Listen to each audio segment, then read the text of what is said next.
Hello guys, today ang ibablog natin ay ang aming roller coaster. May sira kasi siya, yung 6 na cluster niya is sira. So i-repair natin yon. Actually yung 4 noon ay na-repair na. So meron kaming 2 balance na natitira kasi nung nakaraang araw hindi siya nadala sa workshop kasi gawa ng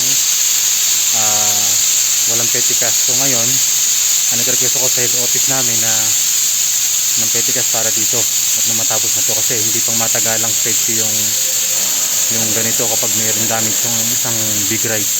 So ipapakita ko sa inyo ang kabuuan ng aming roller coaster at mag-start na tayo ng pagre-repair nito. Guys, yung aming roller coaster, makikita nyo, ayan siya. Okay, may patok tayo sa loob. Ito ko sa inyo yung ayan. Ito yung kabuuan niya. Hindi yung cluster na sinasabi kong sira. I-repair natin. Tuturo ko sa inyo. Ito siya guys. Yan. Yan yung cluster. Yan. Yung nakita nyo may kinakabitan ng gulong na yan. Itong isang to sira. Tsaka yung nasa dulo sira. Teka, tulugan ko itong kasama ko magtulak. Yan. Kasi babaklasin namin yan. So ito ngayon babaklasin namin itong isang cluster sa hulihan. Ayan, kung mapapansin niyo siya, mayroon siyang crack sa ilalim doon. Doon yung crack niya. Kaya babaklasin namin, papadala namin sa workshop. Yung 4 actually na-repair na. Ayan, na-repair na siya, yung 4 na piraso. So yung magkabilang dulo na lang ang hindi pa nare-repair. Kaya babaklasin namin ngayon para matapos na yung problema nitong roller coaster. Ngayon doon sa ilalim may crack din siya. So mag-start na po tayo. So ito guys, mag-start na kami. Tatanggalin na namin yung cluster at isusunod namin yung isa sa dulo. Okay, say hi my friend. Hello.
Ipapadala na namin ito sa workshop.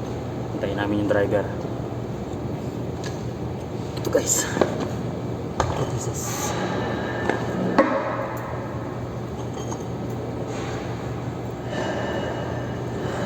So ayun guys, i-update ko kayo mamaya kapag nadala na to sa workshop.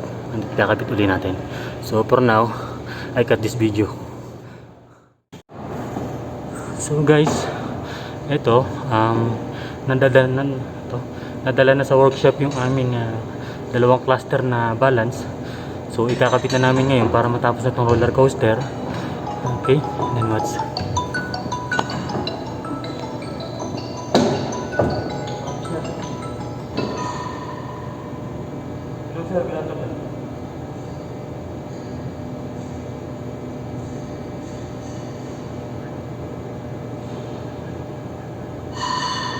okay sir, okay sir. I will finish this roller coaster and cinema and then we will have this okay, okay. Sorry sir. Wrap. There is the balance here inside from before. Yeah, we keep it in. Okay. Toys. All okay sir. We remove all the toys. Then before we roll. Okay sir. Okay.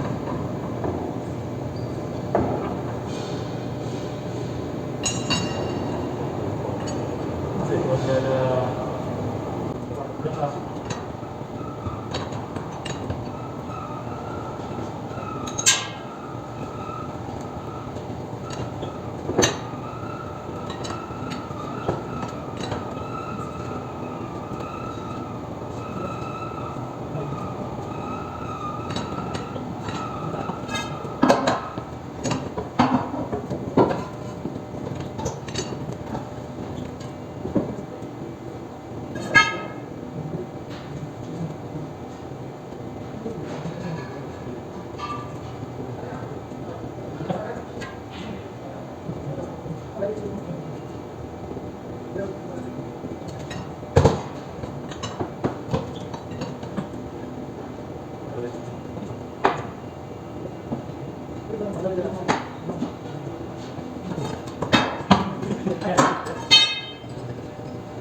yun, nakikabit na namin yung isa. Then meron pa kaming balance na isa na lang. Last na yun, matatapos na to. Tapos isusunod na namin yung air compressor ng cinema. So ito, sisimulan na namin to panghuli.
we're done.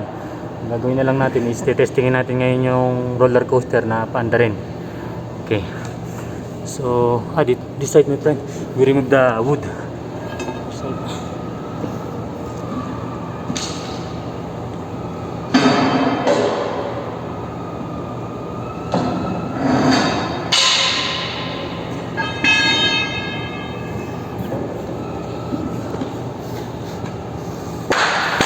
yun guys, tapos na. Ang gagawin na lang namin ay papaanda rin to para na-testing kung good condition na. So yung 6 na cluster okay na, na-repair na. Ayan, kung makikita nyo siya, ayan, sinapian siya ng bar din dito tsaka winelding para mas tumibay pa. Lahat siya ganyan yung ginawa. Ayan, kung makikita nyo sa camera medyo madilim, basta ganun yung ginawa. So tetestingin natin ngayon paanda rin. Okay, so ito guys, papaanda rin na namin siya para makita nyo.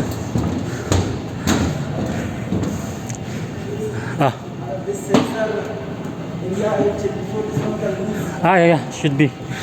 Yun nga palang sensor guide niya, medyo higpitan pa namin gawa na nag-loose. Huwag ito kasi ito yung dinidetect ng sensor para mag-stop tong train or ilang ikot na siya.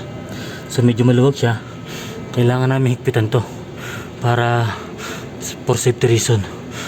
Ito kasi yung mga sensor niya.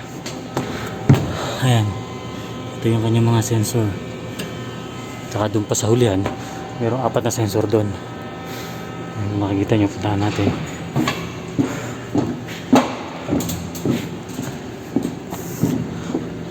Ayan, ayan yung 4 na sensor nya.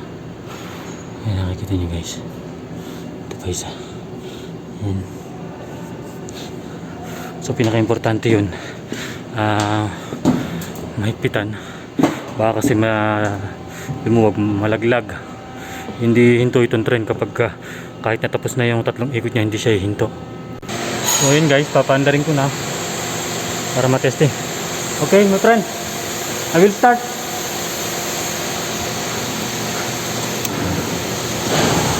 Ayan, paanda rin na natin siya.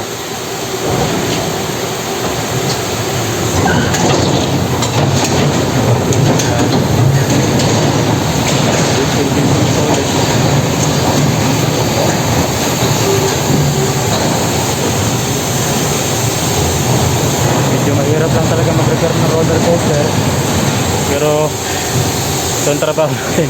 Kaya no choice tayo. Dadaan siya sa ibabaw natin kung makikita nyo. Kaya sa ulunan, lumaan siya.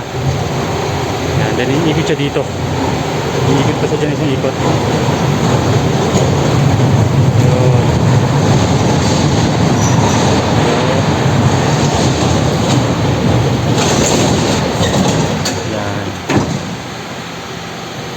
So for today, ito yung vlog natin sa roller coaster. Natapos na natin.